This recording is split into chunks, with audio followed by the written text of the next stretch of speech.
hacemos así entonces. Dale, hacemos así.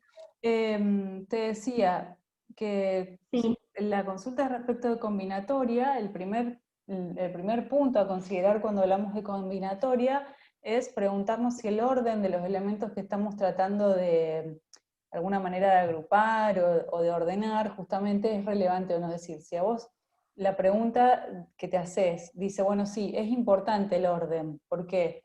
En realidad, más allá de tu respuesta, tiene que ver con lo que el problema te propone. Significa que, si vos tenés un problema que plantea jerarquías, ejemplo, primeros puestos, para cuando tenés una carrera en la que intervienen 10 personas y querés saber cómo se ocupa el sí, podio, bueno, entonces ahí sí sí, importa el orden. No da lo mismo salir primero que tercero. Entonces, en ese caso, sí, vos usarías una permutación de 10 elementos tomadas de 3. ¿Por qué? Necesitas saber sí, de cuántas maneras se pueden ocupar los 3 primeros puestos entre esas 10 personas, por ejemplo.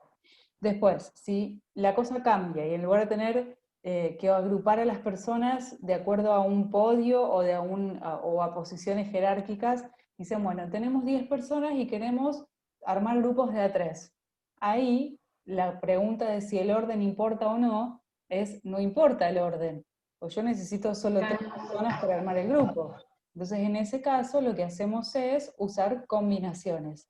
Sería el planteo para escribir combinaciones de 10 tomadas de 3, cálculo que se hace usando la tecla NCR de la calculadora. sí, Ahora, hay otra parte que interviene en los problemas de combinatoria y son los principios de conteo, que son el principio de adición y el principio de multiplicación. Esos principios están asociados a veces a la misma consigna del problema y otras veces tenés que hacer como la deducción vos. Eso significa que, por ejemplo, los principios de conteo, como te contaba, son dos. El de adición, que se asocia con la letra O, y el de multiplicación, que se asocia con la letra I. Entonces, por ejemplo, si a vos te dicen, bueno, volvemos al grupo de personas que teníamos 10 en total, y tenemos que armar grupos de A3. Digo, bueno, yo necesito de esos grupos, de ese grupo de 10 personas, 5 son hombres, 5 son mujeres. Yo necesito armar sí, grupos de 3 en los que como mínimo haya una mujer. Ese es el problema. Como mínimo una mujer. ¿De acuerdo?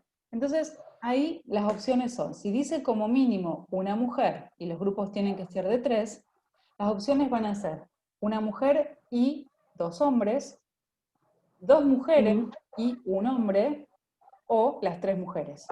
Entonces las opciones son sí, una mujer y 2 hombres, o 2 mujeres y un hombre, o 3 mujeres.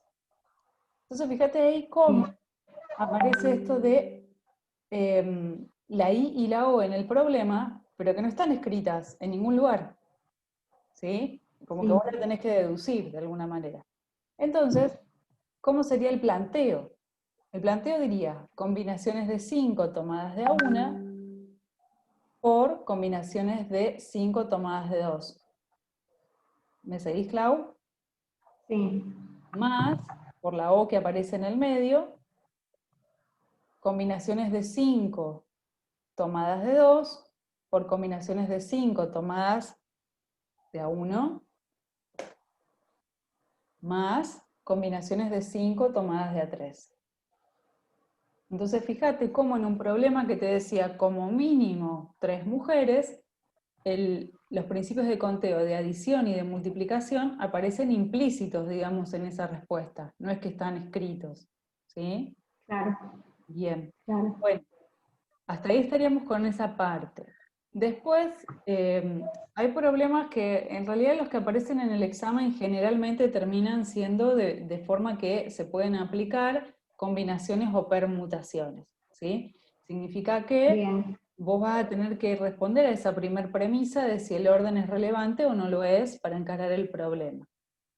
Y por supuesto, después Claro, siempre. primero darme cuenta de eso. Exactamente, porque cuando vos te das cuenta, ahí identificás la herramienta de cálculo, que va a ser o una Sí, combinación o una permutación, ¿sí? Y después, bueno, como te contabas, interpretar el problema en términos de si vas a necesitar sumar, multiplicar y demás, ¿sí? sí, Bien, yo aquí bien. me detengo.